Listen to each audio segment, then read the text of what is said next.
Good evening and welcome to the Catering Circle. My name is Tanya Rahman and I shall be your host for this evening's show.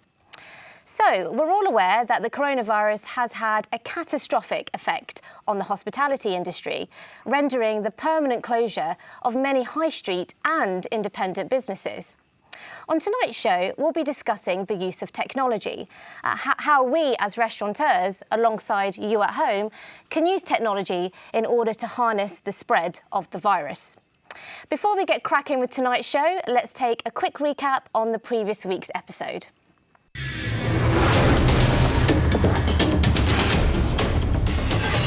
Welcome to the Catering Circle COVID-19 special season. I'll be your host this evening, Sami Uddin. Episode 3, Order Online.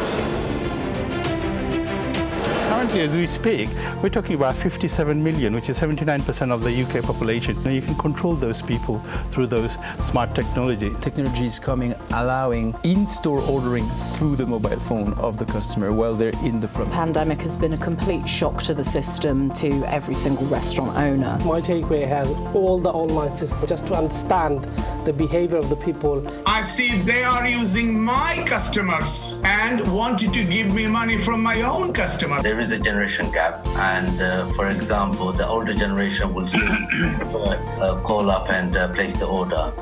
User-friendly. User-friendly, exactly. Of course. Thank you. And if it's not user-friendly, the customer had a bad experience, they're not going to come back. এই restaurant in সার্ভিসে বন্ধ প্রায় 4 মাস, কিন্তু টেকের মাধ্যমে তারা অন্তত rent দিয়ে টিকে আছেন। কোভিড বাস্তবতায় অনলাইন প্ল্যাটফর্মের গুরুত্ব বেড়েছে। সোশ্যাল মিডিয়ায় এখন ভরসা।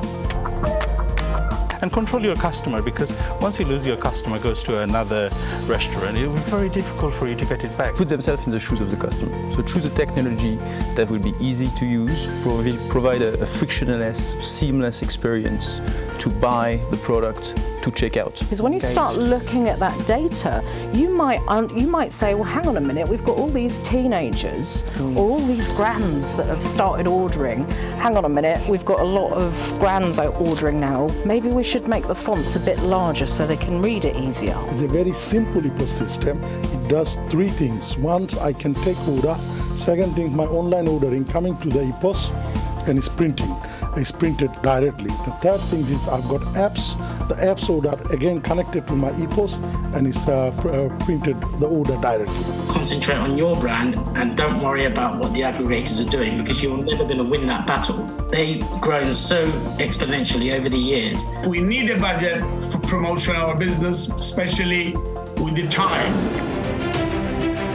Once you are probably 40-50% of your customers already in your website, then you probably can think about moving away from other sites. But before you that, you got to do step by step, and you have to do slowly. You can't do overnight. QR codes is scanned by the customers from their smartphone. The menu shows up. They can place an order. The order goes through to the kitchen directly. Make sure you've got a security certificate enabled. That's an SSL certificate. Really important. If you're taking customer data, you need to make sure that that's secure. It's also a ranking factor for Google. I send newsletter to them, always in presence on Facebook. And then Google marketing, because I spend a little bit of money on the Google marketing. They are taking the database, they're holding the database, so they're not giving those customers to you. You can't access those customers. Time is for the e-commerce now. We cannot avoid this. Don't just do a website from a student and then start marketing, and the customer, you got only one chance and you ruin that chance and nobody comes back and then you complain about it.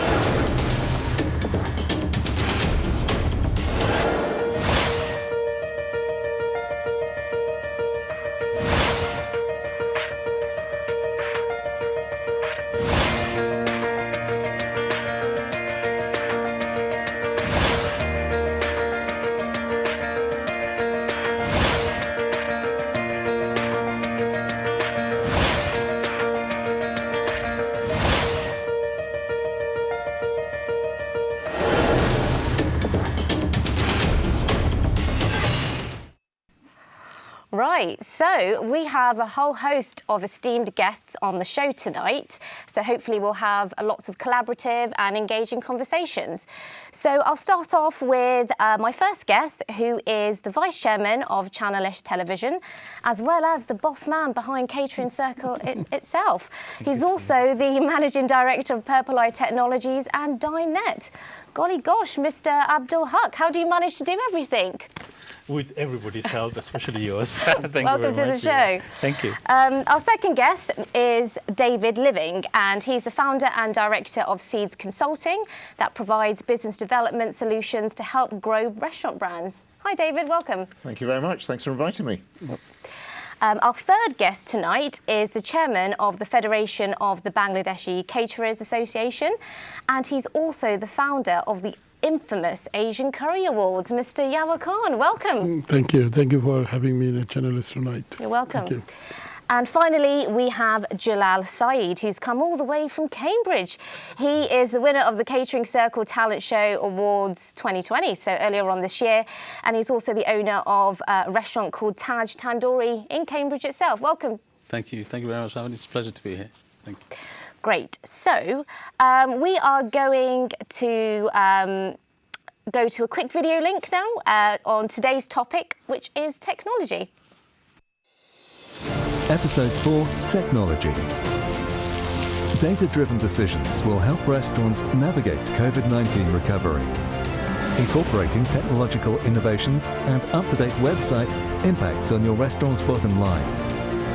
Keep alert and continuously explore new business models and service concepts. Use advanced tech to survive the pandemic and beyond. There are 3 major trends for the post-COVID world.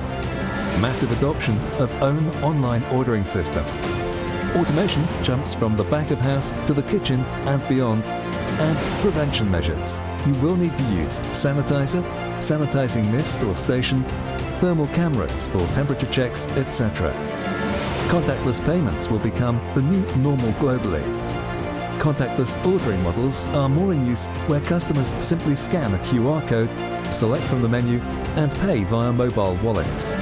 Striking a balance between safety, customer satisfaction, and margin performance will be more challenging. Use modern kitchen appliances to save time and money. Considerations like menu, payment, and delivery services, kitchen flow, and inventory all need close assessment on a near daily basis. Using your EPOS data, rethink your restaurant's menu and analyze where the most popular and profitable offerings are. Understand which menu items can be adjusted to optimize costs while still delighting customers. Utilize this information to place more accurate orders with suppliers and identify what can be removed from an order to allow for a reduction of waste. You will need to carefully monitor data day to day to set a new normal baseline. For all restaurants and takeaways, data science will need to play an increasingly important role in keeping businesses moving forward profitably and serving their communities for years to come.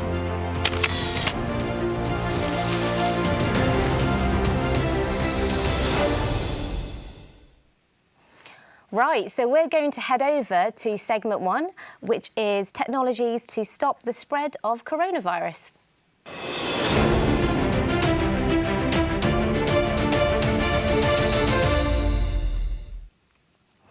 Right, so we have a few questions that we're going to start off with this segment with, and my first question is actually to you, Mr. Haq. So what do you think are the most effective technologies used to combat COVID-19? Thank you. Firstly, because we already covered order online, I won't go too much about it, but half of UK population was doing order online because they don't want to come into that restaurant or takeaways, and basically order online just took over. I know big brands like Just Eat, they had heavy orders. For, our service was all shut down. We upgraded to 3 times faster. So everybody gone through that process because there's a lot of things gone through the order online, and that's what's really affected. And as far as the customer are concerned, they don't have to come to the restaurant. They don't have to touch anyone or see anyone, and they were protected through that. But the other technologies we're talking about, apart from Order Online, which we covered heavily on last episode, I would say, things like digital menus, one of the things that a lot of the restaurants, very easy to implement. You just create a QR code from any website you like, there are thousands of them, you can Google it, and create a link to your PDF menu. I'm talking about the simple version. The big branded restaurant, they probably designed their own menu on a website or created an app for it, application app for it.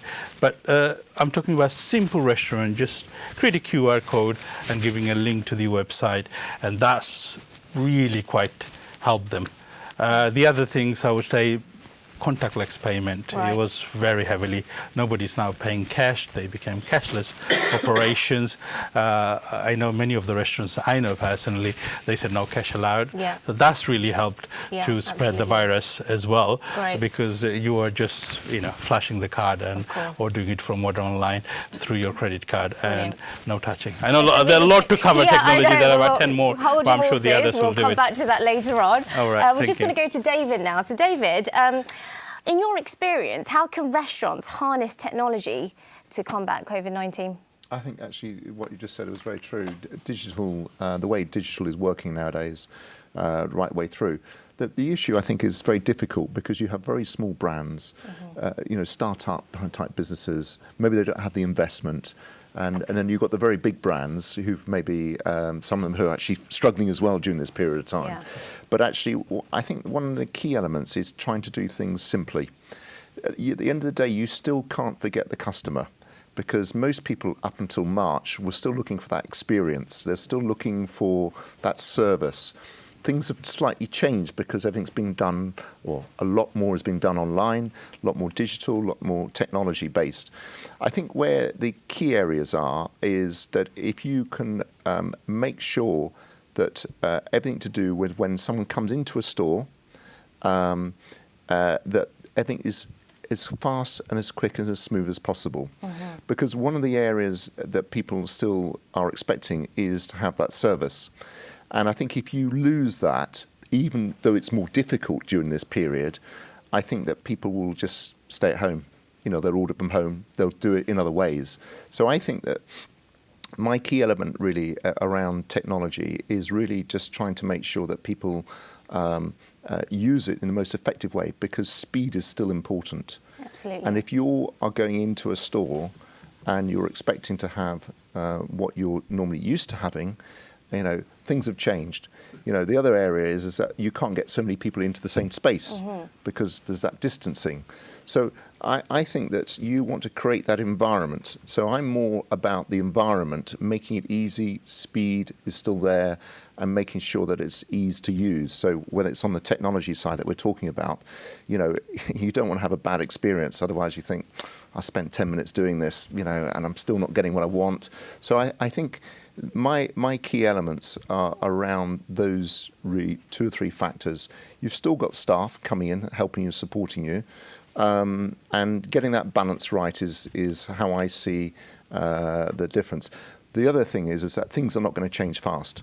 So things are going to go well into next year and further forward. Absolutely. So I think that the other thing to do is you've got to think about, yes, now, but also actually the future. And where the future is going to go, it's going to go very much down to finding that, support on technologies is around areas on specifically, just to give you some ideas. I've been working very closely in stuff which is in store, a lot of virtual and digital areas of the business. And the virtual area and digital areas of the business, which is through things like dark kitchens and delivery in other ways, where I think 2 parts of it. One is from a customer point of view. They want to make sure that that speed, that service, and they want to make sure that the quality that they're receiving is no different than what they were getting when they were in the store. The other part of it is to do with the fact that, the cost of doing that is still an issue. That's right. And what I want to make sure is that, the delivery companies, so I would like to see brands where they can and help on support on technology.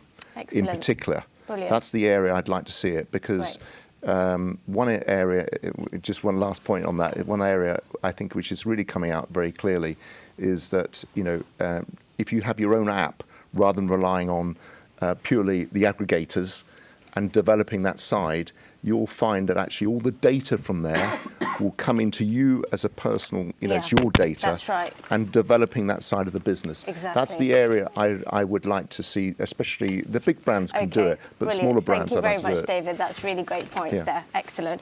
Right, so let's come over to you, Mr. Yawar Khan. So the Federation of Bangladeshi Caterers has provided training to the catering industry across the country. And what actions did you take to prevent the outbreak?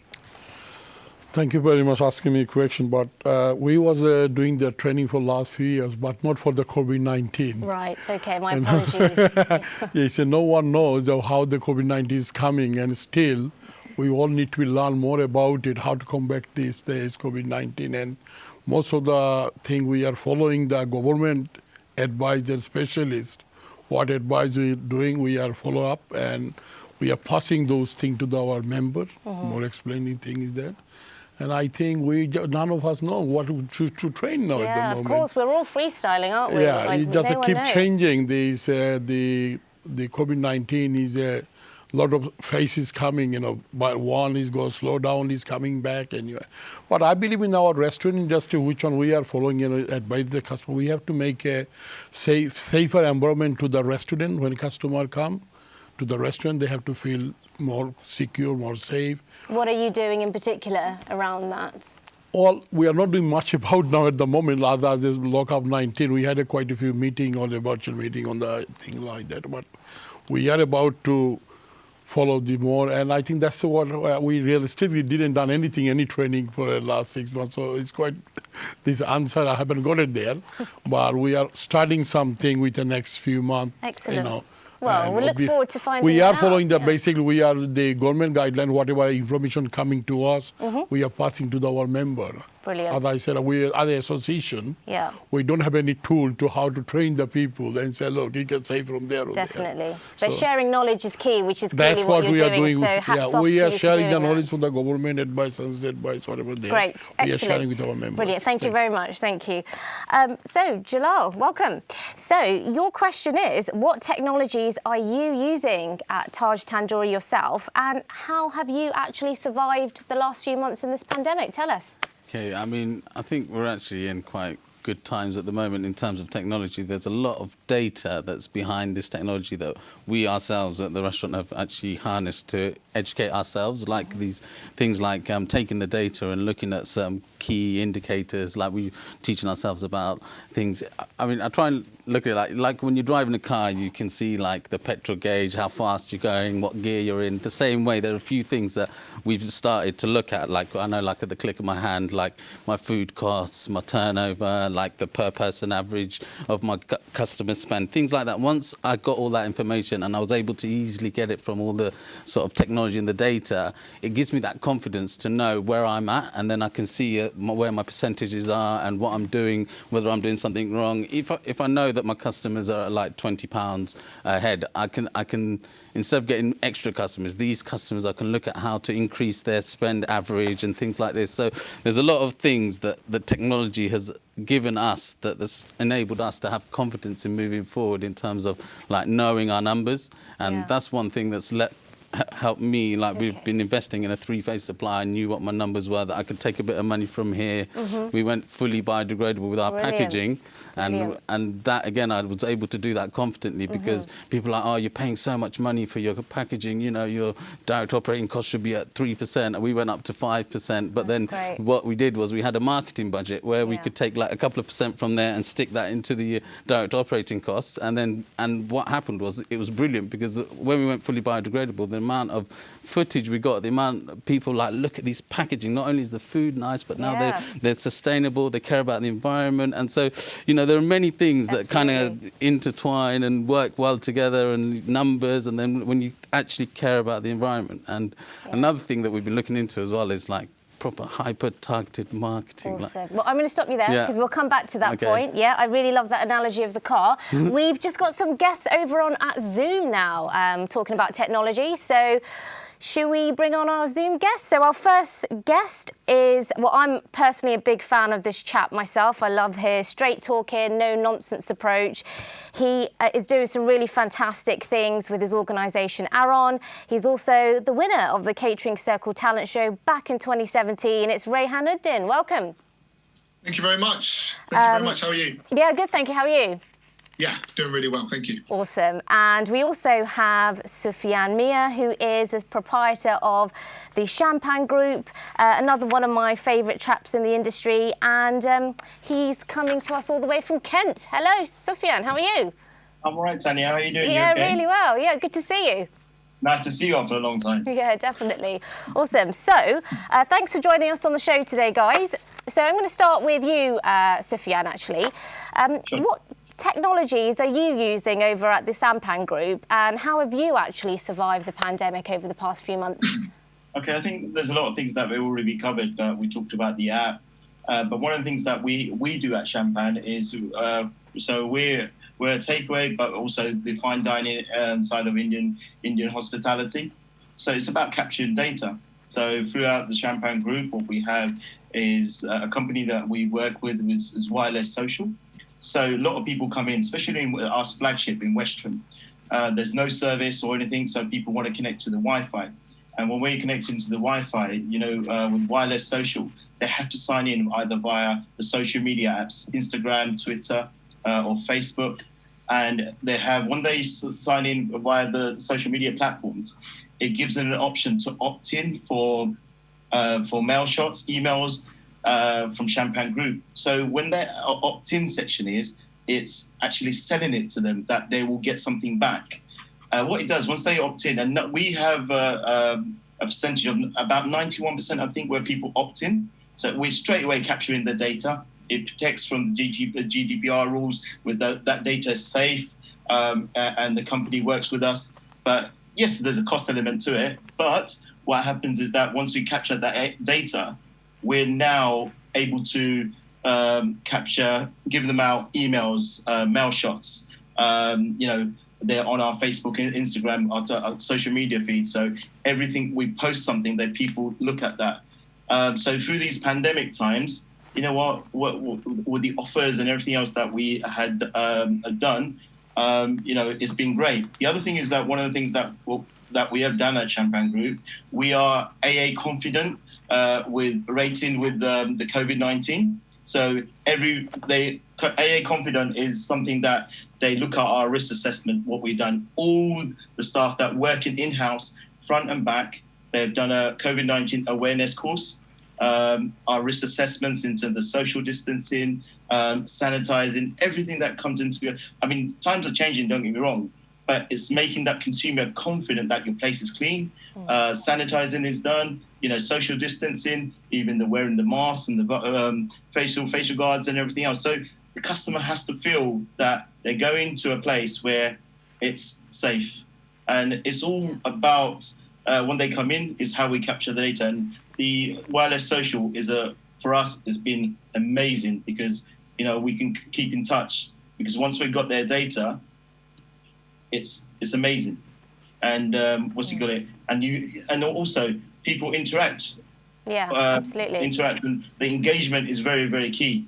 Right. And also, when you're getting them engaged, you're trying to sell a story in terms of what Champagne is doing, how we're doing it. Even through the pandemic, we were, giving out food to the homeless, giving out food to the local hospitals.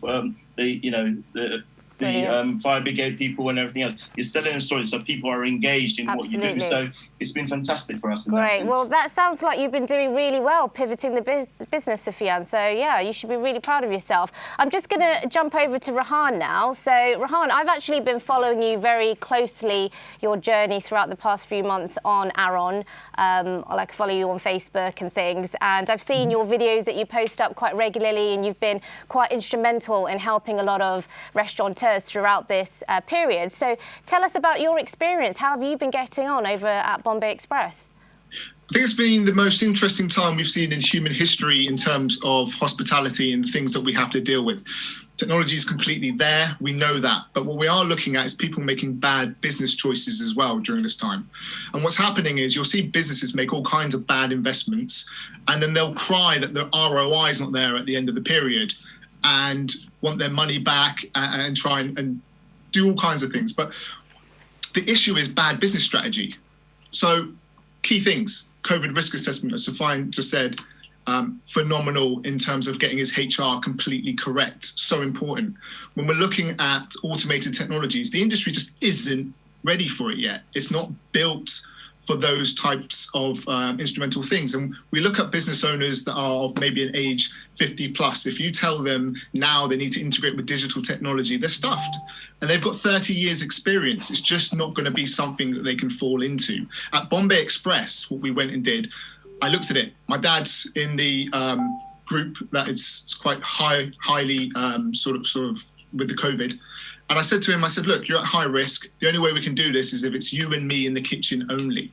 Now, how are we going to do that with a menu of a significant size? We can't. So we went down to 4 starters, 9 main courses, 3 rices, 5 naans. We got rid of the biryanis because it's a 2-pan element. We've got a 4-burner cooker. We've got a Rationale combi oven. And the technology from the Rationale allows us to pull out the entire prep in 2 hours. So we're not wasting time. We know there's only 2 of us. It's only so much work that we can physically do. The drivers are all stationed outside with a specific drop-off point. So we're keeping those things separate as well. They're not at risk. We're not at risk. Are the phone calls coming in? Yes, but they're not coming into the restaurant. They've been diverted to another member of staff in their own house, and they can take the orders and they're printed directly into the kitchen. What is it it's going to take? Track and trace has been a phenomenal failure, a £9 billion failure, and it's just not worked in the way that it's supposed to. If we're going to create an industry that's going to survive through the longest period of this, and they're looking at 5 years of this, is what's going to happen. How is it that Balti houses that are established with taking orders by pen and pad, that are going to be taking in supplies, ordering it week by week, and not having an automated process of those things coming in, going to survive in this economic environment when top restaurants that we see on Mayfair are having to move to delivery just to stay afloat? Absolutely. It's quite a magnificent time when you look at social media. Facebook algorithm is changing all the time, yet nobody uses it to add. I don't say nobody, actually. A lot of people use it. However, if they use it in the right way, you can, much like you said, you followed everyone for the last 3 or 4 months, you've seen what I've been doing. You can follow your customer through a specific targeted Facebook ad that will send your ads to them as they move around Facebook, which means you're always in eye shot, earshot, and that is super important. Long gone are the days of leaflet dropping. I think everybody's attention is on one of these on a smartphone. And if you're not there, you're not in the game at all. You're just not in the game. You know what, Rahad? You know, you should stay tuned because the next episode's about marketing and branding, and you've just touched upon a lot of that in the last point in your speech. So stay tuned for that one. I'm just going to go back to the studio guest audience. So going back to Mr. Huck. So what are the benefits of investing in restaurant technology during pandemic? Well, it's very simple. We've got 2 problems. One is obviously staff. You've got all these rules by the government, social distancing, 2 meter and all that. So you can't have like 8 people in the kitchen, 6 people in the kitchen if ever limited. So you got to take advantage of technologies like the combi oven. I know Rehan mentioned Rationale. There are so many other companies, and we'll discuss on the last episode anyway. So you got to take advantage of those. If you can't afford the new one, there are so many on eBay and other things, and the second-hand one are quite cost-effective anyway. So you can invest on those. There's so many technologies. If you're thinking of saving staff, the EPOS at the front of house is the spot on because you can save if water taking, waiter probably 1 or 2. Sometimes you might need someone to punch it in the EPOS, so that's the thing. that's the thing, but you still got to write it and then create a bill, and it does save a lot of money in terms of, creating the database and creating extra person to create a bill, for example. Right. Nowadays, you can, with the minimum wages, we're looking at 200 plus for a mini, commis waiter these days. So it's a lot of saving. But as I said, I would say the word online and the digital marketing is the way forward for COVID-19. The reason is there are local lockdown happening everywhere. So if your restaurant is shut, you still need to continue to keep your brand going, keep your staff happy, and keep your customers also happy, because they need to be fed. Definitely. So if you had your own order online systems with contactless thingy, if you set that all up with apps and the latest responsive site and EPOS integrations, I tell you something, you could still survive. And you got to know that next few months at least, as you have mentioned, Polly, summer next year, till we got a vaccine, we still need to find a plan to keep it going. And so we all need to invest in those kind of technologies, because it's here to stay. The face of the industry's changed now. So yeah, and exactly. Yeah, awesome. I know all you've got a lot to talk about. David, you and I had a really great chat backstage, actually. So just tell us a little bit about the challenges and opportunities of businesses during this pandemic. Well, it's from A to Z. I mean, some have gone bust and are no longer there from that sort of level, through to the people who have actually. And I think this is actually quite a positive discussion, actually, and it crosses over lots of different boundaries. But the one thing I think, if I'm a restaurateur and I'm running a business, I want to be able to operate that business. If it's purely waiting for people to come into your restaurant, etc., then you don't know what's going to happen. At this period of time, you could be lucky or unlucky. What I think you need to do is you need to have a revenue stream for that business, which actually means that when you do shut, that actually takeaway, click and collect, delivery takes over. Sure. So the store shuts down, you still have this other business. And I think having this multitask type of business is really important nowadays. So dining, takeaway, delivery, before COVID came along, we weren't quite so much out there on that. It was always growing exponentially, don't get me wrong. But actually, where we are today, especially through now and through next year, if you're not able to have that, then let's be frank, you won't survive. So the issue really is that you need to have your vision and your model, if I can put it, for your business needs to be very much at this stage in terms of providing for that type of service that you're offering. Of course, yeah. And that's really, I think, is the main thing as an operator, as a restaurateur.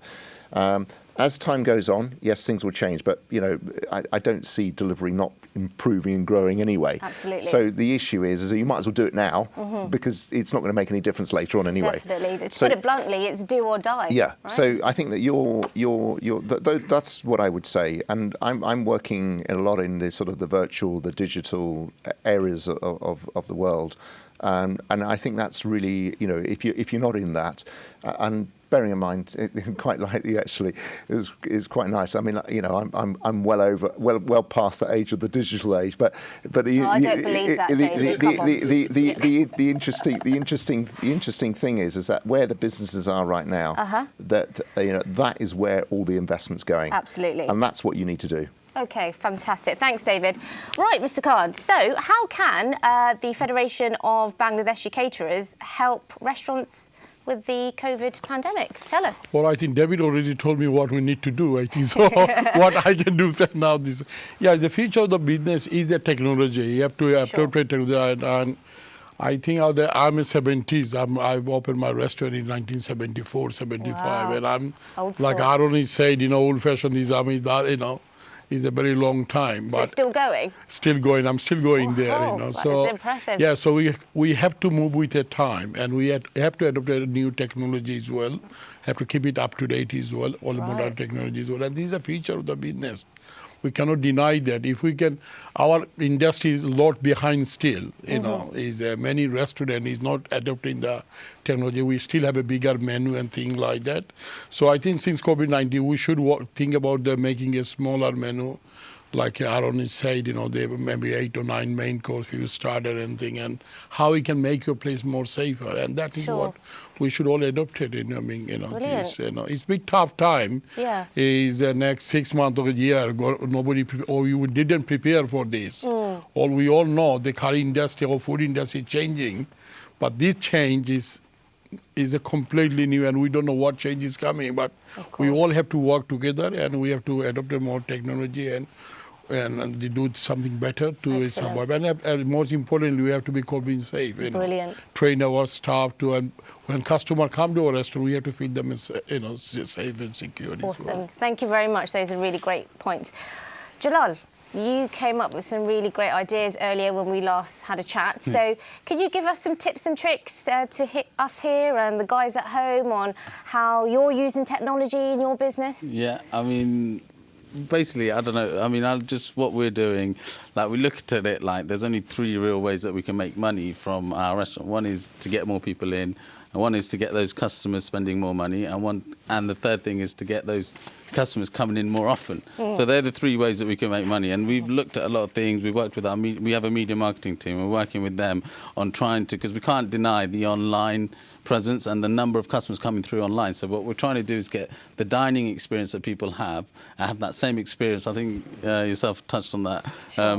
Online, so things like we're working with one of the developers where what they're trying to do is like one of the waiters might tell a customer might order a butter chicken, and one of the waiters will be like, oh, a mushroom rice goes really well with that. So that same thing we're trying to do on an online ordering experience. So when someone clicks on a butter chicken, automatically a picture of Saeed will come up and be like, why don't you try a mushroom rice with that? It goes really well with it. And that way you've kind of upsold from a pilau rice to a mushroom rice, and that per person average of that customer has automatically gone up online. So we're kind of doing some little things like that. Do you do that yourself then on your own website? So this is the sort of technologies that we've been working with one company to try and implement into our online ordering system. So we have our own system that we're trying to upgrade constantly and trying to get that experience that people get in the restaurant, but personalised. And things like we've got another thing you was talking about was social guests, so where families can kind of be on one network and they can order together and stuff through online and stuff. Sometimes you've got 5 kids in the same room that are all on their phones but won't look at each other or talk to each other, but they can all order together if you've got this sort of like family group and thing. Fantastic. So so that's a focus that we've got on for the future. So I'm sure we're all going to reach out to you afterwards and just find out a little bit more about that. We're just going to head back to our Zoom guests now. So Sufyan, are you there? I'm here, Tan. Oh, hey. So just before you go, could you just tell us a little bit in terms of how you evaluate the digital transformation at Sampan? Yeah, absolutely. So one of the things that we do, say, for instance, and I'll go back to the wireless social that we had. So on our database, say, just as a random figure. So if we had, say, 5,000 people following on social media, right? And one of the things I think we universally agree, the older generation, they don't want to change onto technology. So, and that's no disrespect to anybody. But so wireless social, 5,000 people we got, and we now want to be innovative. We want to do different promotions. And we're not sure as a restaurateur what will be liked, what won't be liked. So to your answer to your question, if we put like what we do at Champagne, we put a poll out. So we'll have devised maybe 2 menus, looking at, say, for instance, one of the things that our guys are talking about now is the home dining experience. People don't want to come out with the new tier system. So what we're doing is three menus, put it out there on the social media and put a poll and see which one sells. And if you got out of the 5,000 people, even 10% of that polling, that's 500 people. At that 500 people, if you now sell 100 to 100 people, £20, let's do our maths. So it's important to, that's how we do it at Champagne. And you know what? It works because you're interacting, you're engaging, you're putting it out there. It's not just your decision. You engage in, see the consumer feedback. And this is how technology should be embraced. And let's not be fearful. Hey, listen, as restaurateurs, as business individuals, accept the fact we will make mistakes. But it's how we deal with it is the answer. Absolutely. Well said. It is how we deal with it, because nobody's perfect, and in this unprecedented difficult circumstances, difficult times, you know what? You have to accept things will go wrong. I'll take also the opportunity to also highlight there, right? Different boroughs, different councils, you know, we're in different lockdowns, different tier systems, and it's ever so changing. Be confident enough, be confident about your business, be confident about your brand, be confident about the staffing you have, your team you have, the management, right? Be able to pick up the phone to the council, be able to be confident enough to speak to the environmental health officer or the council and say that, hey, we're not sure, can you give us the guidelines for this? Seek advice if you're not sure. Don't make assumptions because you... Okay, awesome. Thank you so much, Sophia, and that's really great. Rehan, I know you've got to head off because I'm sure you've got a busy service ahead of you. So before you do, just give us your final comments. I think David's hit on some great points in terms of how ready we need to be for automation and app technology. One of the things that people need to realize is this QR code system is something that's going to be very short-lived. What's coming next is voice technology. Alexa's already there, making sure that your websites are ready for Alexa and being able to come up in the search engine. Like Sophia said, you need to try things. Some things work, some things don't. When it comes to the future of where we're heading, voice technology, ordering voice technology, even through the phone, is already there. Yeah. So if you're going to be ready for what's to come, which is the slogan for the Asian Restaurant Owners Network, then you very much need to be aware that voice technology, Siri, Alexa, is where it's going to be. And I really do fear for the industry. I think it's going to be very, very tough times in terms of the competition. I think Asian food specifically can be created by anybody nowadays. You just look at key suppliers that run the country. You look at big names and they've all got curry on the list. They're being pushed into pubs, which are also struggling right now. But I feel the whole dimension of hospitality is about to change forever. Okay, awesome. Thank you so much, Rehan. Awesome. We'll keep up the good work and fight the good fight, and I'm sure we'll have a few more people joining the Aaron Network over the next day or so. So, yeah, take care, Rehan. See you later. We're just going to head over to a quick break now, guys, so just stay tuned, and then when we come back, we'll be going over to segment 2.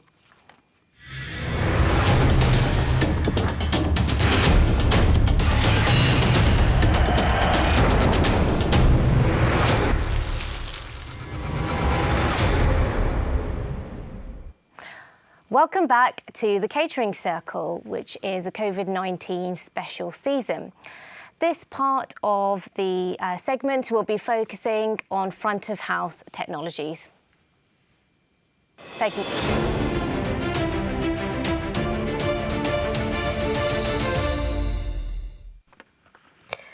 Right, so dear viewers, we have a new guest in our studio today.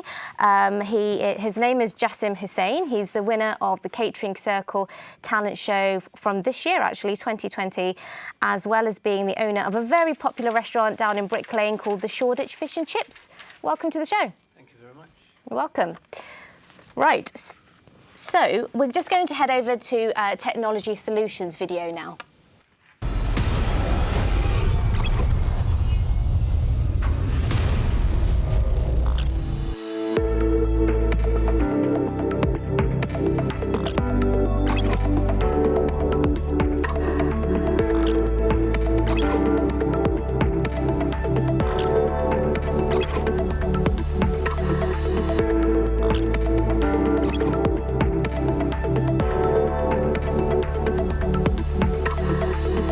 Embracing new technologies.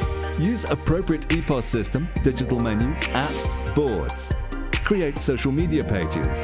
Build a local following. Post photos and special offer. Stay active.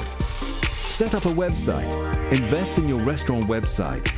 Set up a Google account. Improve in your search engine optimization SEO strategy. Register with Review Site. Set up a blog on your website. Make it a Wi-Fi hotspot. Add a reservation widget. Introduce easy payment solutions. Send out digital coupons. Build loyalty with SMS and email marketing. Equip your kitchen well with modern appliances.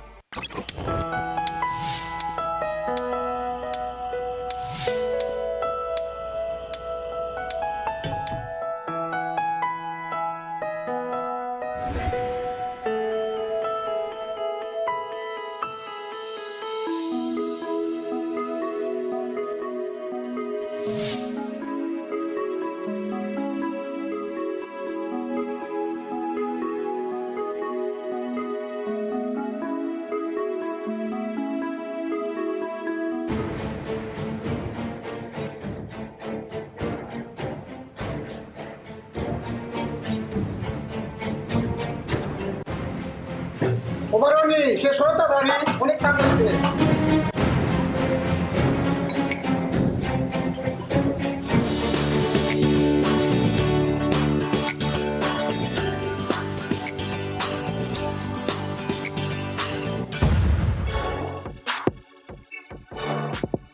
ভাই কখন আপনি সাক্ষী প্রাণী কবে হামিদ আপনি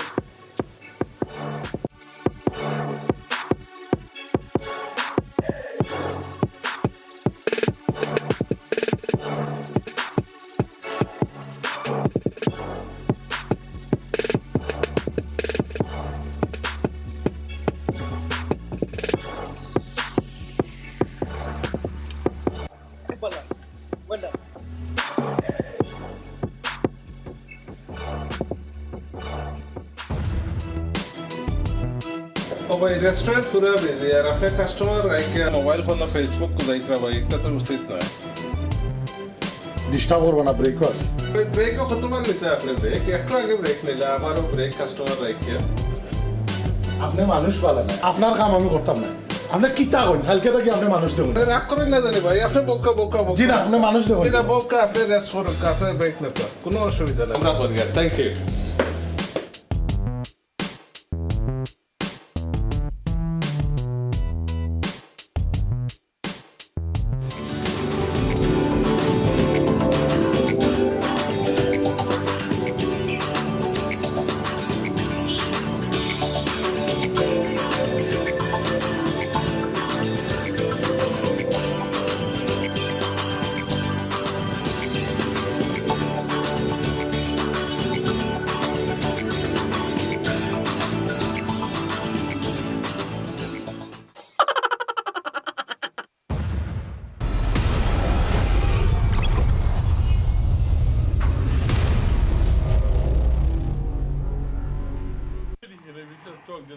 What a brilliant clip. It definitely made a few of us chuckle here watching that.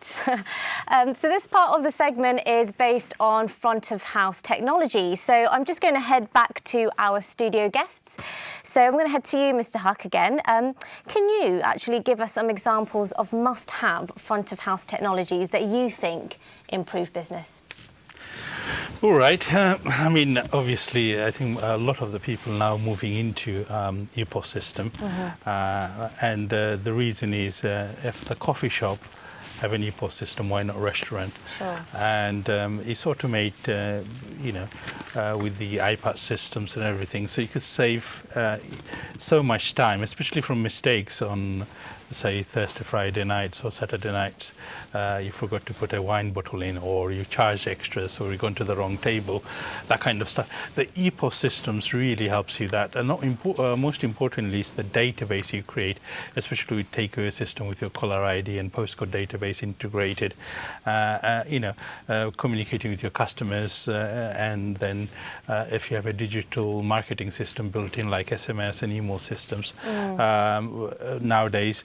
Click of a button, you've got a few thousand customers knowing you're giving in a special offer, that kind of thing. Well, with regards to that, actually, so that's really great, and I see the value in that. But don't you find like a lot of curry houses in particular that have been around for like 30, 40 years and are still using traditional pen and paper, and, their revenues actually this time of year are up or they're breaking even, they might find it quite difficult to see the value of jumping from pen and paper ordering to an EPOS system. What would you say to people like that? I think obviously it's very difficult because people's habits don't change overnight, and a lot of people are scared as well. But in your head, you are a businessman, you're here to make money. If your return on investment is very high compared to the investment you do, especially with technology, it's extremely high, and it's a win-win situation. Any business transaction you do, your customer is happy, you're saving money, you're giving efficient services. My comment is if you can use a calculator, nowadays, if you can have the right ecosystem, obviously you've got to have the software right. And if your software isn't right, hardware you can buy it from anywhere, it's pretty much the same. If you've got the right software and you can save thousands of pounds and make your life easier, and it's about time you move forward, because you have to work with your customers, you have to work with the way the future is. And as I said, coffee shop have an ecosystem, and restaurants, if I was running a restaurant, I wouldn't be able to run a restaurant without an ecosystem, because I'll be making too many mistakes and losing too much money, and I wouldn't have enough data to do marketing and make future plans as well. Especially with current, one of the things mentions a few of the guests, especially Yorba mentioned also, we need a shorter menu for this COVID-19. And if you want to make a shorter menu, you need the data. So if you had an ecosystem, you can do the last 3 months, which items sold better. Some of your items probably never ever sold, and you just take them all out and create a simple menu, cut cost, wastage, everything else, and always think about return on investment, and that's so important. If you get a higher return, why not invest on it? You're a businessman at the end of the day. I mean, I guess if you can use an iPad or an iPhone, you can definitely use an EPOS system, right? There should be no excuse. Well, they're using calculator, so if they can use calculator, they can use EPOS systems. All right, brilliant. Right, David, I know that your background, you do everything from CVAs to restructuring, even arranging operations in businesses. So in your experience, I know you've got quite a breadth of experience, what is the best and latest payment solutions out there on the market? Yeah, I think what we're finding at the moment is that most people actually are going for solutions which actually as I said to you earlier on, giving a much wider spectrum of what the offer is. So EPOS and till systems have got to be able to do, I think there's 3 or 4 things actually, besides taking dining, takeaway and delivery and dealing with all that. I think one of the most important things at the moment is looking at the menu, and going back to this point about the menu, because what happens is that menus sometimes are too large, and I think whether you've got to look at your menu, not just because of what you're actually offering, but seeing where there's crossovers in terms of all the products within your menu.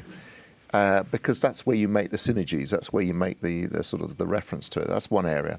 The other area is that staffing is a major area. Okay, so actually having control of your staffing in relation towards these systems is really critical. And then the third thing, I think, so it's effectively your GPs, your food, it's your staffing, having that all integrated within these systems. Okay, and I think the third thing, which I think is critical, is actually understanding, as you quite rightly were saying earlier on, really having a very good overview of all the data, so you're able to analyse it. But I think what's really more important, that may be at a management level, what's more important is making sure that the staff can actually do things, operate much quicker, easier, faster, without losing that personalised service and all the other things which go with it. I think that's the area where people are looking at. So when you saw some of the things on the screen, looking at that, how you can be more efficient and speed. But so I think that's it. When you look at the systems which are out there, there are loads out there. Let's be frank about it. There's a multitude of different options. What you've got to do is look at what is right for my business, and what is right for my business in relation towards what am I offering. I talked earlier on about the different types of service that is available, because everyone's offering different types of services in their restaurant. So you've got to make sure that that's multifaceted and actually covers all of that, but quite rightly without spending a fortune, because people will. Sometimes the software will get out of date next year or the year after, and then you've got to redo it. So I think you've got to have a relationship with your software company whereby you actually, they provide what is the needs for the business, but at the same time, you're not changing it every 5 minutes. Exactly. You know what I mean? That's how that's what I'm looking for. And, all the businesses who are investing in this area. So I don't think it's about talking about one particular type of system. It's a system that works for your business, but making sure that you are, first of all, you know what it is, but making sure you understand those technologies and what those technologies are for the future. Excellent. That's how I see it. Great, thanks, David. Mr. Khan, so you've been in the game a very long time. You've had your restaurant since 1971. You touched on it earlier. 74, sorry, my apologies. I was only 16 that time, but 63 now. Wow. So you've basically seen it all. So in your experience, why do you think our industry is still lagging behind in the use of front of house technologies like the EPOS system? Just people like me, he's going for a long time, so it's very hard to change. It's not very easy to change for people who's running restaurant for 40 years.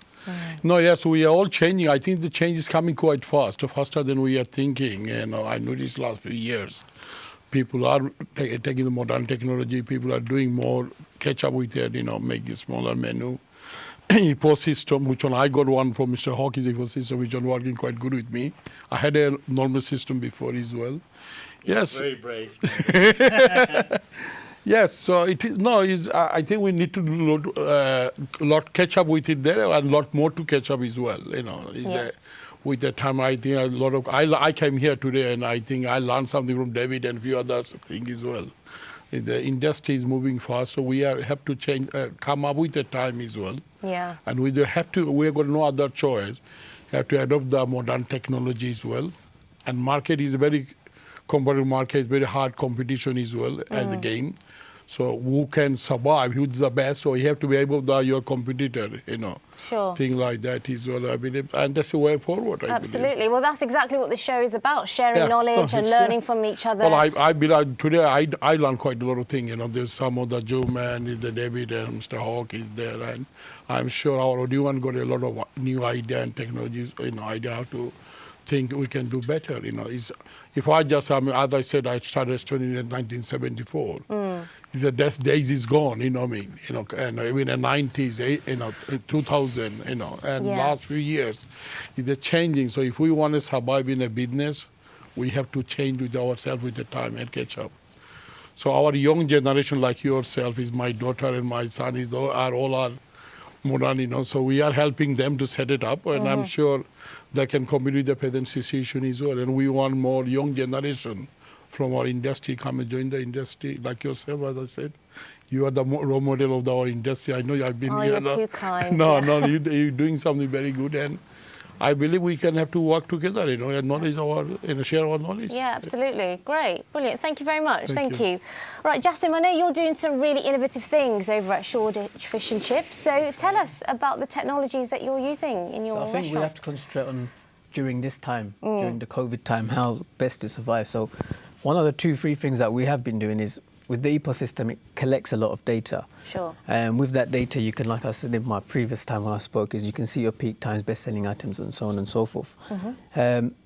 With that data, what we really should do, especially during these times, is engineer the menu.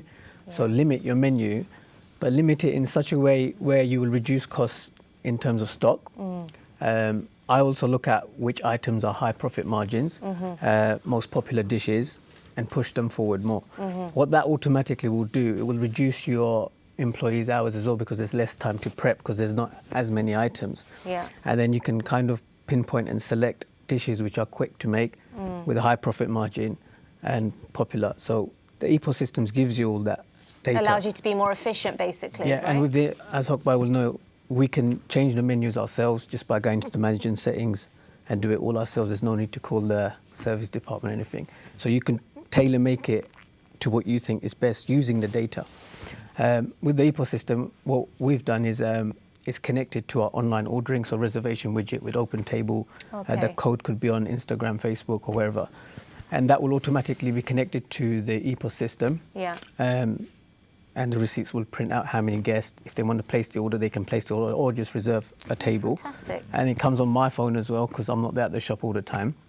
During this lockdown, what I've done is made a little office at home, put everything on the laptop, so it mirrors my EPOS system, the Just Eat, Deliveroo, Uber Eats, all the delivery platforms, the portal hubs on my laptop, so I can see when the deliveries are going out, what items are being sold, so on and so forth. The other thing, obviously with the Wi-Fi hotspot, when people come in, the council did come in and say to do track and trace by writing the number and the customer's phone number and name. In a book? In a book. Right. Also, with the NHS QR code, which we printed out, because if you put that on the post on the front of the shop, it actually shows people that you are taking steps to do that. But with the track and trace, there's a little hidden trick you can do. If you put a consent sign at the where they sign, and just tell the customer, is it okay if we send you SMS text?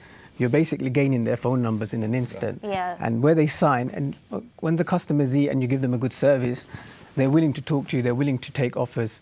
You can actually use the SMS for promotions and everything like so that. that's compliant with GDPR and all. If they give the consent and say, yeah, of course, please do send me offers, but they have to sign. Okay. So GDPR, as long as you get the consent disclaimer, that covers Well, that's it. excellent. That's brilliant. Oh, I mean, it was like they just opened it up for you and said, yeah, here's our number, here's our name. Okay, is it okay to send you a SMS message with promotions, and just give it a sign? You just have to be smart enough to utilize that feature. So also with the Wi-Fi, I'm just going to quickly touch up on this because it's quite important. With the Wi-Fi, you do data capturing. Well, I've mentioned it last time. But new ways of paying, obviously, contactless is quite easy. People pay with their watches or phones. But digital menu. So what you can do with that, what we've tried and do is when they log in with your Wi-Fi, you get your data anyway, then they can go into your menu on your website and then just literally just order from their table from their phone, and it comes directly because it's connected to the EPOS with the reservation widget. There's no waitress needed, there's no nothing needed. So you're saving cost on waitress and loads of things. But this is the time during COVID-19, I think you'll see the return on your investments in your modern appliances. Definitely. Because we've invested in potato peelers, chippers, there's less staff needed to do all of this. Everything's stainless steel, there's less stuff to clean.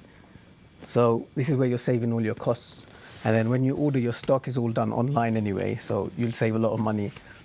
And then these are the steps we've done to cut costs, but not affect the employees, but they're all working. But where I used to have 4 or 5 people, I can do it with 2, 3 now, because the menu's shorter, everything's easy to clean. Yeah. The chippers and peelers and everything, like they showed the dishwasher and the same concept. Awesome. All right, thank you so much. We'll come back to you later on. Yeah, no problem. We're just going to head over back to Sophia now, who's still with us on Zoom. How are you doing?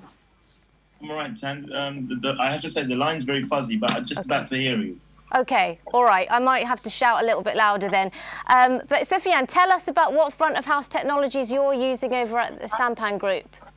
Okay, I think one of the things that we do, and I talked about it earlier on, is keeping your guests or your clients engaged. It's very, very important to keep them engaged. Tan, can you hear me? I can, yeah, loud and clear. I just lost it. Keeping engaged. So it's very, very important to have a very clean website. It's very, very important because not everybody's going to... Technology is in the people's hands. So you talk about Champagne, you talk about any other restaurant, people are just going to Google you, they're going to get onto your website. They're not necessarily going to phone you. So to be able to get on the phone, and you've got to keep them engaged. So there's not information overload. The pages is going to be clean. The menus is going to have a reservation widget. Even as simple as inquiry page, or where somebody can just send an inquiry via email, and you monitor that back of house in your offices. Well, people just pick up the phone and it's on owners' websites. If you're lucky enough to have an admin department, make sure you reply. You make sure the information is very correct. So the website for us is very, very. We're actually now changing our website because of COVID-19, and we've got a brand new website launching in December. Landing pages coming out, funny enough, next week. So, and because we got multiple sites, one of the things that we do with technology is that between the sites we have the telephone system, which is a VoIP system. So the people who don't understand VoIP system is internet-based, and if they by mistake phone Champagne Bromley, and we now need to get them to Welling, it's a quick transfer of a call without giving the number. Oh, please call so and so. Some people just lose interest.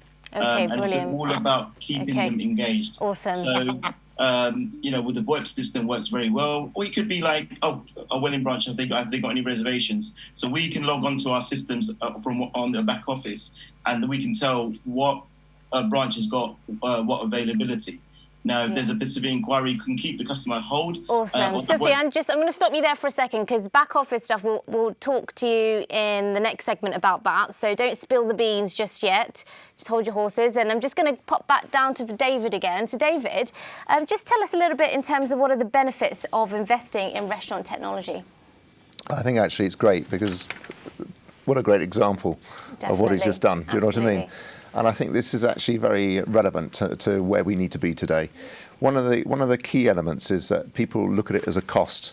It's not. It's an investment. And I think that when you see all the benefits, and I think part of the thing is that if you've never been in that sort of technical and digital age, what happens is that people, are always very cautious and worried in the first instance. They want to make sure that it does pay back, as you quite rightly said. Yeah. And I think that, what we need to do is, I think by sharing what's going on, by sharing what the benefits are, some of the good results which have come out of what's going on, I think gradually people will buy into it for those people who have any resident, or any hesitant ways of consisting of it.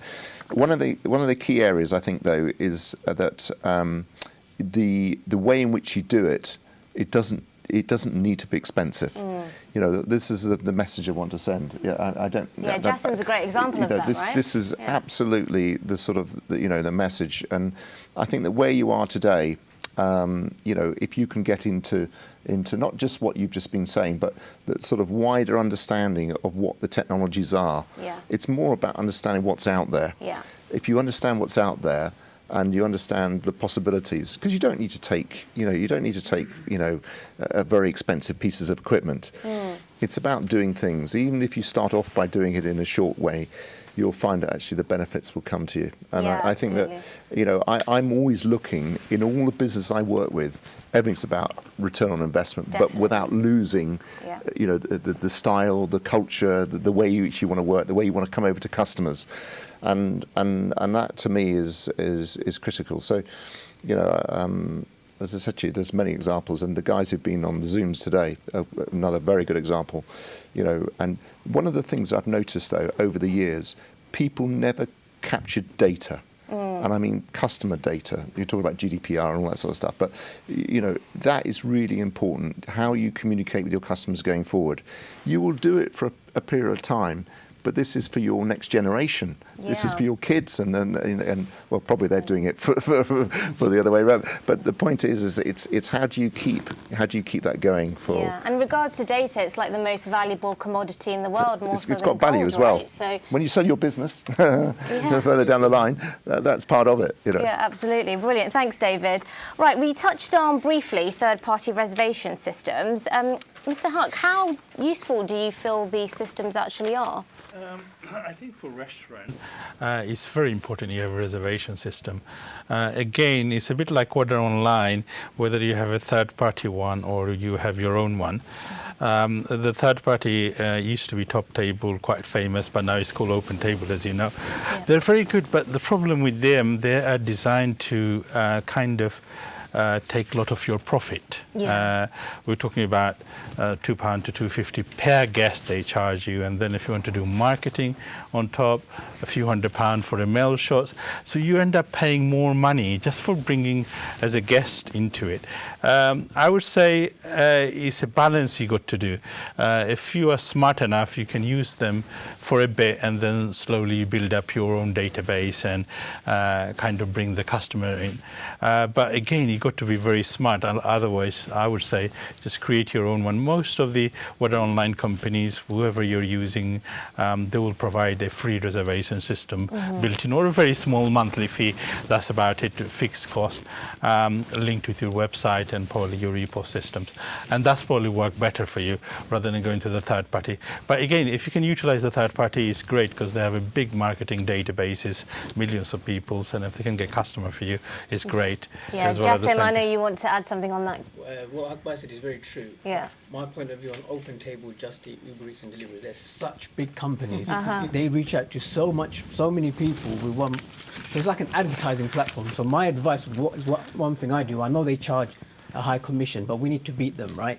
So when we do join up with them, I don't know if this is right to say, but we put the price up.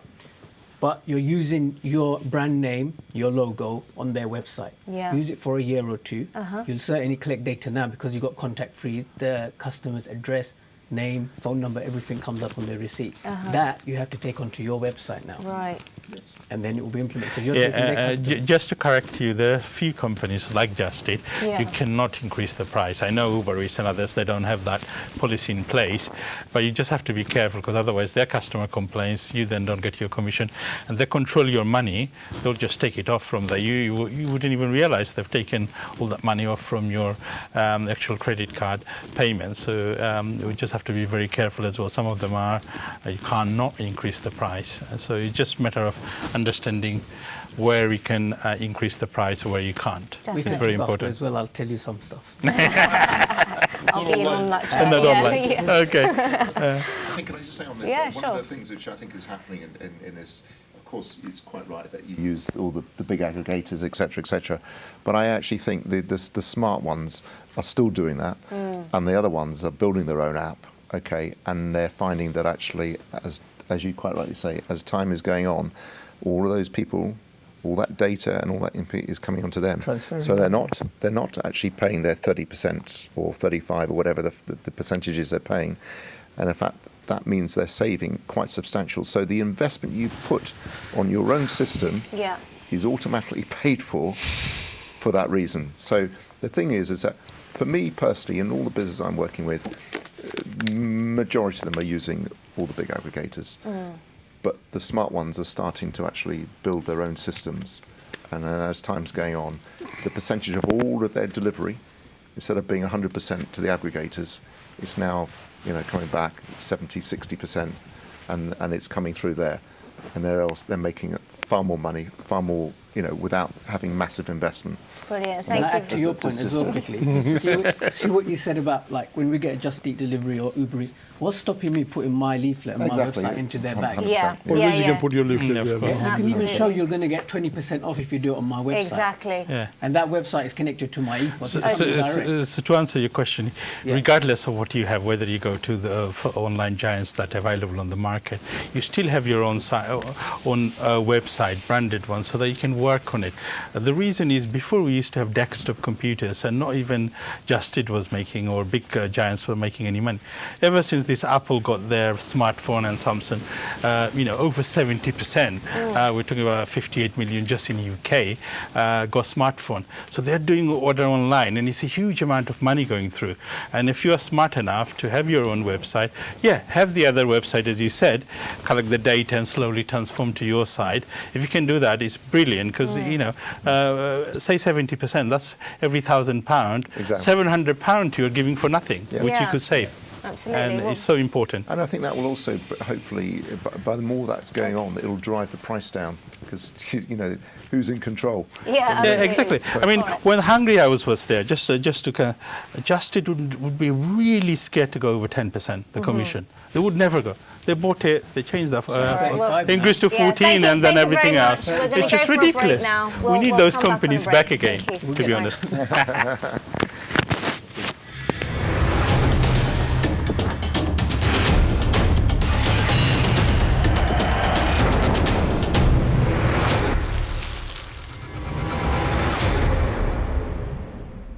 Hello and welcome back to the final part of the show. This part will be focusing on back-of-house technologies.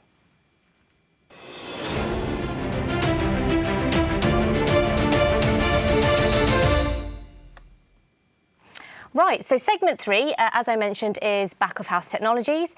We have a new guest in the studio today. It's Mr. Abdul Bari, who is a very long-time supporter of the Catering Circle, and he's Managing Director of the infamous Royal Regency. Welcome to the show. Thank you very much. Brilliant.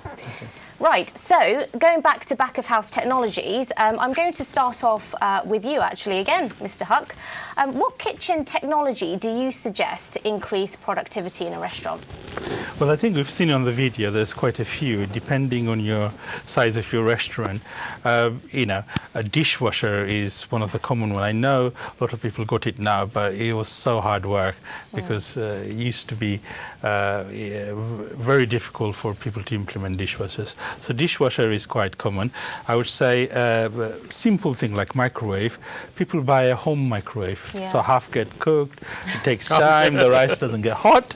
I would say go for a commercial one. Yeah, you pay a few £100, but it's worth it because it's got 3 years warranty plus it lasts faster. Especially if you're heating up rice, go for at least 1900 watts is the currently going for microwave. Don't go for 700, 800 just to save a few quid because it just doesn't work because that investment you save, you're really going to screw up your customer. As I said, it wasn't designed for the commercial industrial use.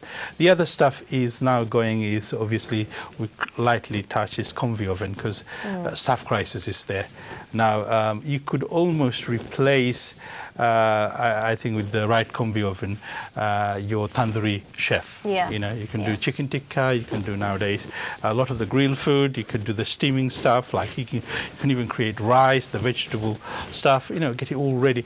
And combi oven is very cost effective as well. It lasts average about 5-10 years without eye close, without any maintenance. So I would say try looking at those. I mean, obviously you got to there's so many companies doing it. Find the company you like and then invest on it. And as I said, there are you don't have to buy a brand new now because eBay doing very excellent. I just googled it before I came to the show. It's 1/5 of the price on eBay, and it's good quality as well. I know a few of my friends bought it. It's all working good. So you can buy those and start investing on it if you think it's right for your business. Sure, excellent, thank you. Mr. Khan, can you remind us how many restaurateurs you have in your organisation? Well, we say about a few thousand members there, but it's very difficult. Now, this year we haven't got any fee, we're not getting payment any membership fee. So about 2,000 members we got in there. Excellent. And so how do you think your organisation can help those 2,000 odd members move away from the large aggregators that are ultimately basically sucking the life out of them? Well, you asked me a million-pound question because I'm working with one of the biggest one, you see. So okay. I think everybody knows as well. I believe it is we should build our own system. How to already we have discussed that field. That is the website, online ordering system. But I think the time is now. You're not able to avoid all the giant one. So you say if you can't kill that, they will go bad with them. So you've got no much choice. They are controlling the whole market now, and I believe if they are in a business, they should make the money as well, and we should make the money as well. And they understand that. Although I'm saying I'm working with one of them. They don't want to just them to make the money because if we don't survive, they're not going to survive. So they understand that as well. So if those giants they do huge marketing, they're gonna one I'm working with it. I'm not mention the name. Everybody knows as well. They got about 28 million customers on their platform there. So if they keep if your restaurant is open, or takeaway is open, your chef is sitting there, your overhead coming more hard, more expensive, doing that. If the third party can bring some business and they take some money and you make some money as well. So I don't think so. They're not that bad way we are thinking. Yeah, I mean, your organisation has a lot of clout, especially with the number of members that are on board. Do you feel you can put pressure on those aggregators to maybe reduce the commission even? Well, we don't, as you're calling me a Bangladeshi, we call ourselves Asian Catering Federation. We have a Chinese, Thai, we member all around the country as well. I think we already done the good job because since we are working with our partner, they didn't put the fee up. It's a lot of, they used to pay monthly payment. Now they're paying the money weekly. So they're offering a lot of facility to the member and they're giving that there. So I mean, nothing more strong. As I said, we can work with them as well. Also, is Debbie saying we should, and Hogba is saying we should build our own platform. There's no harm there. And capture your data, if we can get the business without third party, why we should go? Absolutely. So if they're giving me extra business, I don't think so, nothing wrong with it. They are in a business to make the money. We want to make the money as well. Excellent. So you invested quite heavily on your kitchen last time. Yes, my one, I opened one of the biggest kitchen, most one in South London anyway. Now this is all modern technology as well. And I'm not calling it a dark kitchen, but I'm opening the kitchen where I can go into sell everything. Like I can sell pizza, burger, Chinese, Thai, everything from the same kitchen. And absolutely. I think doesn't have to be Indian, I guess. Exactly. No, we are doing Indian is what the idea is there, like a family or there we already discussed. Is the family in the same family with all the phone with the hand. I want a burger, mom. You want a chicken curry? You want a turkey? Yes, you can buy everything from the one kitchen. Well, brilliant. That's and the it future. work out cheaper. And we got a dishwasher, we got a combi oven, we got a blood chiller. We give a name. We got everything in the kitchen. So I'm very proud to be, and I'm encouraging our member. Would become with a more cost-effective as well, and build your own platform. Excellent. And I don't see anything wrong with the third party if they give me some extra Absolutely, business. brilliant. Thank you very much, Mr. Khan. Okay, great. So we're just going to head over to Mr. Bari now. So, Mr. Bari, how do you feel like the modern kitchen appliances can increase productivity in restaurants? Well, I think it does increase productivity. Like we have many equipment, like as Hokbai says, start from dishwasher to microwave to onion peelers to potato peelers. I mean, all this equipment is meant to make your life easy, and it does work cost effectively and very good. I think it does work if you have right equipment for right things. As Hokbai says, the Russian, I mean, we have many conventional ovens. You have different size. For restaurant, if you get a smaller size to medium size machine, will do work for you. Do you have a combi oven in? I have, in fact, 3 combi oven at the moment. Fantastic, brilliant. Three 40 grades combi. I'm sorry. It's all right. It's okay. That's technology for you, eh? So, indeed. I'm sorry. I should have. We have 340 grades combi oven, and it works cost effectively, and it does lot of work. I mean, for 20 minutes I can cook chicken tikka for thousands of people, half an hour maximum, half an hour. It takes me to cook chicken tikka, tandoori chicken, and you can cook anything and everything. If you know how to cook it, you can program it. Once you program it, and then you don't have to do anything. You just touch of a button. You can cook different things, different temperature, different thing, and you can hold cooked stuff there for as long as you want. So it's combi oven and other every equipment. You have sort of. There are many small gadgets you can get from internet nowadays, where you can do all your presentation stuff.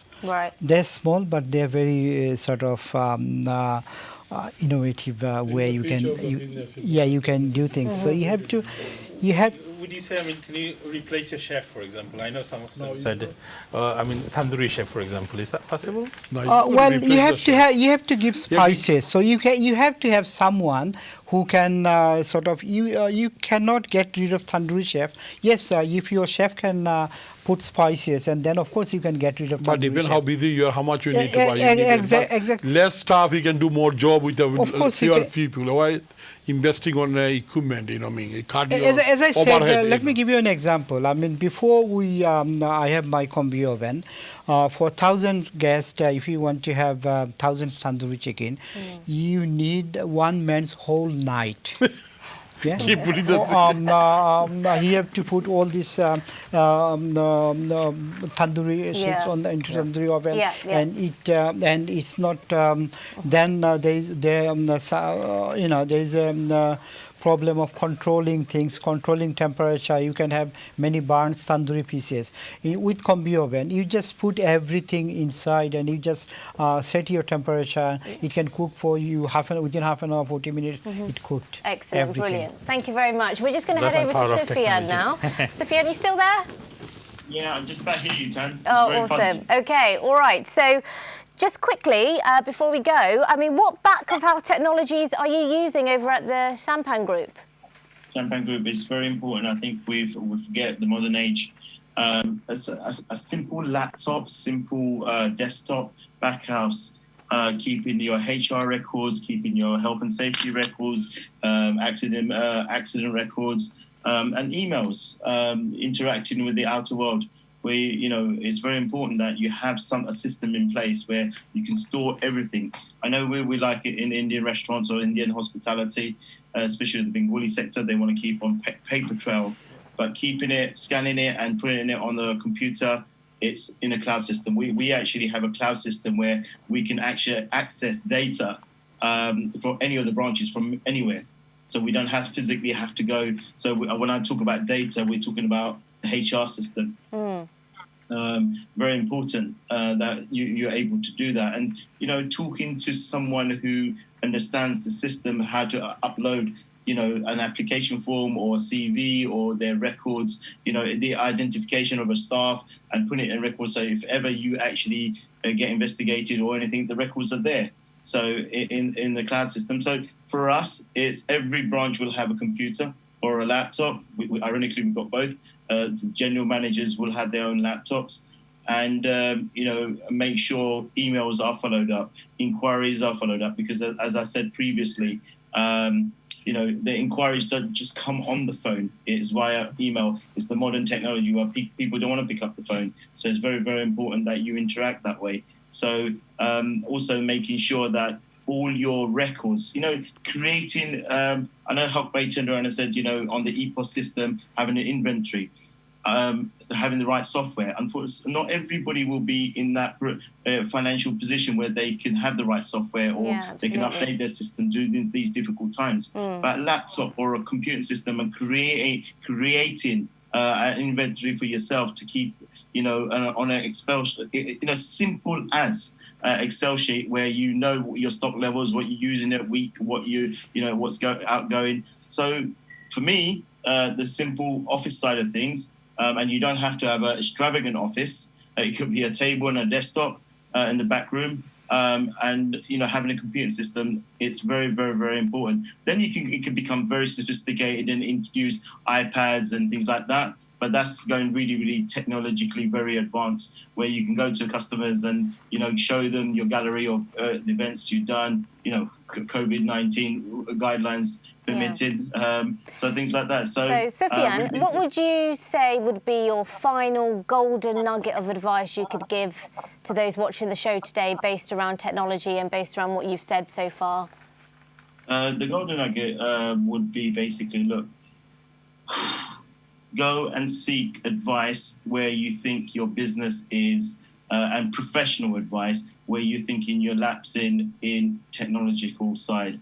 Go and seek professional advice where your COVID-19 guidelines equipped, so you're ready if anybody asks any question. Go and do some research, making sure that you're covered in all aspects, because people are looking for cleanliness. People are looking for that they're not going to get worried if they go to your place or a premises where they're not comfortable. So my advice would be seek professional advice. Even when you're embracing technology, seek advice. You don't have to go and get the most sophisticated. I think Rohan touched on it earlier on. You don't have to go and get the most sophisticated system in the market where you just don't understand. Absolutely. Thank you very much, Sufyan. Thank you. Really appreciate you being on the show despite the dodgy tech there, ironically. Heading over to you now, Mr. Khan. What would you say would be your final bit of advice that you could give to those out there? Well, my final advice will be there. We have to survive in a challenging time, and we have to adopt the modern technology. COVID-19, I think Sufyan has covered most of the stuff, what he said. And David. So yes, I'm going to follow the same line anyway. Now this is I don't see anything different I can say. Excellent. Well, brilliant. Thank you very much.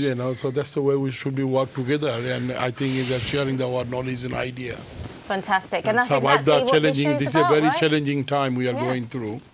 And I wish everyone to survive, and you had best of luck on everyone. Definitely, definitely. Thank you. Mr. Barry, how about yourself? Well, I think this is the best time, or this is the time we need help from technology and help from all this equipment. So we can save money in the long run. Yeah. And technology always helps. Like one thing the brother was saying, I think most of our restaurants are lacking on information on what you call allergen information. Right, It's not readily available, but help of software. It's a legal requirement. You need to know what any of your dish, what contents, if any allergen contents, and software can do that readily available information. That is quite dangerous as well. I wouldn't trust on a software because we run in the restaurants sort of thing there.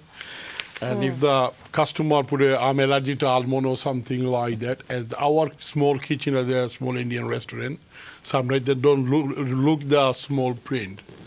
So we always ask the customer if he's an allergic there, they should call us and explain it because but your waiter should know which dishes have what ingredients. But other small business, I wouldn't advise them to be, because we had that. They want to be automated. It's automatic. Few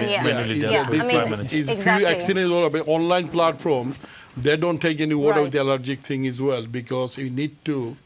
Because it's on a busy time and you can kill someone as well, So strictly, you need a proper advice on that. Of course, I think we might need another show just about that matter. Some accident happened like that before as well. But it should have. At the moment, we don't know. Our waiters and our chef even doesn't know. You explain to them. They will only need to just record and talk. Okay, excellent. Right, guys, I'm going to stop you there. I'm just going to go to David before we leave. So, David, what would you say would be your final comments? I think, unfortunately, whether people like it or not, the word robotics comes into mind. I apologise for mentioning it. Probably people, but the reality is. To be honest, we talked earlier on about pressing buttons. Ease of use, speed of use is the way forward, whether you like it or not. Yeah. So, and I think that unfortunately, people are going to be building and developing machines for the kitchen. So we're talking about back of house and front of house. But in relation to that, obviously, I don't want to, from a personal point of view, lose that experiential way as a customer going into a place. But there will be certain parts which are obviously, as time goes on, which will develop in that way, whether we like it or not. Okay, excellent. Thanks, David. Thank you. And finally, Mr. Huck, to close the show. Thank you. Technology is obviously there for a reason. It's a tool for you. It's an investment. And the return on investment, as I said, against the money you do is huge. And I would say invest on the right technology, especially front of house. The common ones is at this point when things are going down, order online is the way forward, because even if you're on a lockdown, you still got a business going, especially with delivery services and takeaways. You got to have that, regardless of if you got giants and other people giving you business, just to save that money, because, as I said, 70% of people are using a smartphone, and you got to have that technology available and save as much money as possible. EPOS is so important with iPads, of course, collecting that data. Then you can do the digital marketing. Digital marketing is so important, whether you use Facebook or email systems or SMS is coming quite forward. So, click of a button, you've got a few thousands customers you are open and you are giving an offer, that kind of thing. We'll talk about the next marketing, and there's so much to do, but do the basic. The combi oven is also important for the back of house, and the most important is microwave. I say get a commercial microwave. Exactly. If we could take one thing from the show, it's invest in a microwave, right? So that's the main commercial thing. Microwave, by the way. Right. Well, thank you very much, guys. I just want to say thank you to everyone that's joined us in the studio this evening, and also to our guests on Zoom, Sufyan and Rehan. Now, this is it from tonight's show on technology. I hope you found it extremely useful. Please do stay tuned for the next fortnight show, which is based on marketing and branding, which is my particular favourite subject. To all those of you at home, please do join us for the next and final episode on the 17th of November. And in the meantime, please do feel free to engage with us on Twitter and on Instagram. Our social handle is @Catering Circle, and we're also available on Facebook. Until then, we'll see you in 2 weeks. Goodbye.